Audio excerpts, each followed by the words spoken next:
When I decide that I'm going to base everything on total selfishness, I start wondering what I want. Well, so many things that I thought I want, when I got them, I found out I didn't.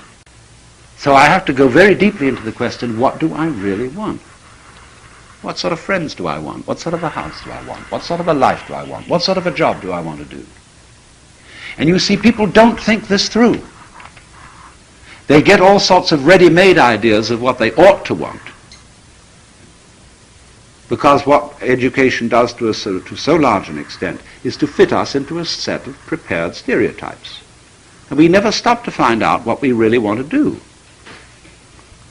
Well, that's one thing. But then something else very odd comes up when I say I'm purely selfish, which is, what is me?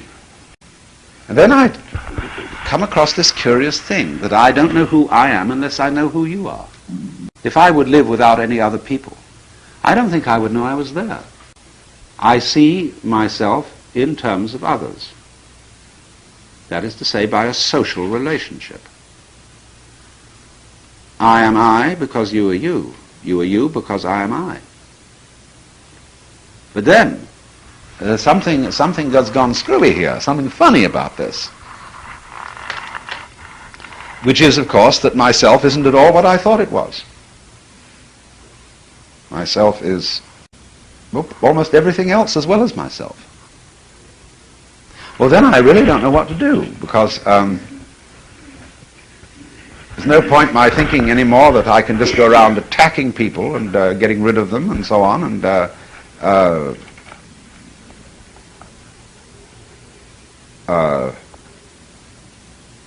because all I'm doing is a sort of as if I was hungry and I started chewing on my own toes. Because I discovered that hurting others hurts me. Now, of course, you do have to cut your toenails and take care of your hair and things like that. And there's always some kind of violence is necessary in life, just like you have to kill a fish to eat it, or you have to kill an apple when you chew it. Well, it's sort of like cutting off the toenails and combing your hair and so on, clipping and things like that. And sort of like getting rid of dead skin and the general elimination process.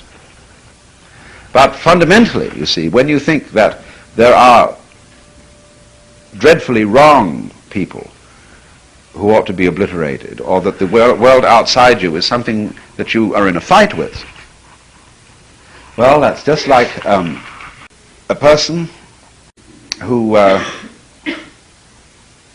is completely insensitive in the middle, so that he doesn't know that his leg end goes with the top end. You know that in worms, if a worm gets damaged, it develops a sort of calloused area in it. And the worm, when it wiggles, the rhythm of the wiggle doesn't pass through the calloused area. It has to wiggle separately on each end. So the worm, instead of going wiggle, wiggle, wiggle, goes wiggle, bump, wiggle, bump, wiggle, bump, wiggle. And a lot of people are like that physically.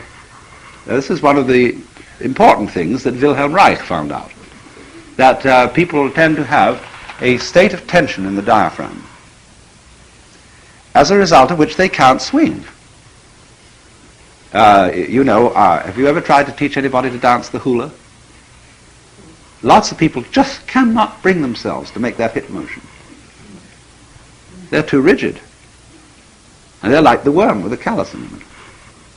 Or then there's another myth about this. You know, there's a famous snake called Ouroboros.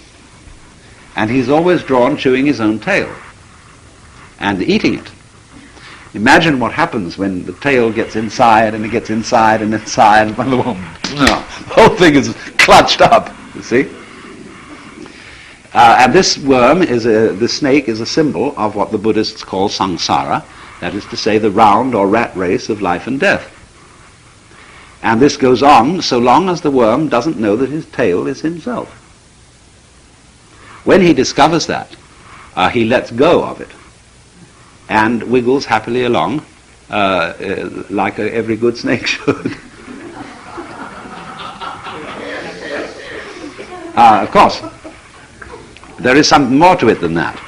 You might say, well, why in the first place did he not realize that his tail was his own? Well, because he wanted something else. See, there wasn't anything except the snake in the beginning, because the snake is the symbol of God. But in the Upanishads, in the Isha Upanishad, first line of it said that in the beginning there was the one God, the Ishvara. And he said, I'm lonely. And so he made another, which was a woman. And he made love to her. As a result of which all gods were born. But the woman got guilty about this because she felt it was incest. And so she turned herself into a cow. And he became a bull. And he made love to her. And so came all cattle. And the same thing happened. She got guilty and turned herself into a sheep. And he turned himself into a ram. And so on. And by this means the universe was created. So this is othering. It's called in Christian theology by the Greek word kenosis, which means self-emptying, where God others himself in the sense of getting himself into a position where he forgets he's God, or where he has abrogated omnipotence. Now, in the theory of games, it is absolutely important to abrogate omnipotence, because you realize that if your knowledge and power was without limit, there were no obstacle to it whatsoever, there would be no way of realizing it.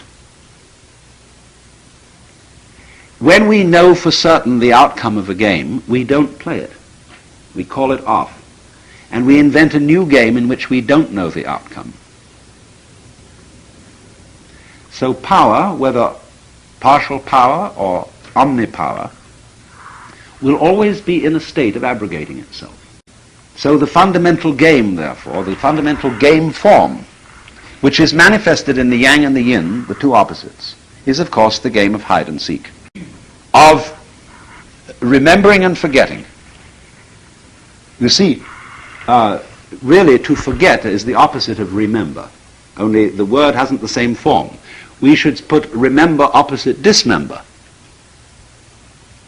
because to remember is to put back the members of something that has been dismembered. So when the snake thinks that its tail isn't itself, it is dismembered. When the snake finds that its tail is itself, it's remembered. So that's why the Catholics say the words of Jesus at the Mass, do this in remembrance of me, so that you will discover that you are one body, which is, of course, the only body there is.